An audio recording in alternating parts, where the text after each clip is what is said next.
આજે ચોટીલા થાન ને મૂળી ત્રણેય તાલુકાના સમાજના તેજસ્વી તારલાઓ એવા દીકરાઓનું સન્માનનો કાર્યક્રમ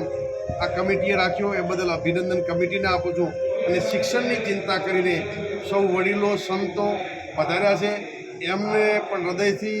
ખૂબ ખૂબ અભિનંદન આપું છું અને સમાજના તમામ યુવાનોને પણ વિનંતી કરું છું કે આજે શિક્ષણની સદી છે ત્યારે આપ સૌ શિક્ષણ તરફી વળો। વિજ્ઞાન અને ટેકનોલોજીનો યુગ છે કે સમાજે વિજ્ઞાન અને ટેકનોલોજી તરફ વળવા માટે હું પણ આમંત્રણને આપ્યું ત્યારે મને શિક્ષણની વાત આવી ત્યારે વધારે ગમ્યું કે જ્યારે શિક્ષણનો જમાનો છે ત્યારે આ જીવાબેન બધા ચોટીલામાં ચલાવે છે, દુધરેજમાં ચલાવે, શિક્ષણની જ્યારે જ્યોત જગાવી છે, દીકરા દીકરીઓ આ દેશનું ભવિષ્ય શિક્ષણ તરફી જાય એના માટેનો કાર્યક્રમ હતો એનો હું રાજીપો વ્યક્ત કરું છું અને આયોજકોને ખૂબ અભિનંદન આપું છું કે દીકરા અને દીકરીઓને પ્રોત્સાહન આપવા માટેનો જે કાર્યક્રમ રાખ્યો છે એ બદલ એમને લાખ લાખ અભિનંદન આપું છું।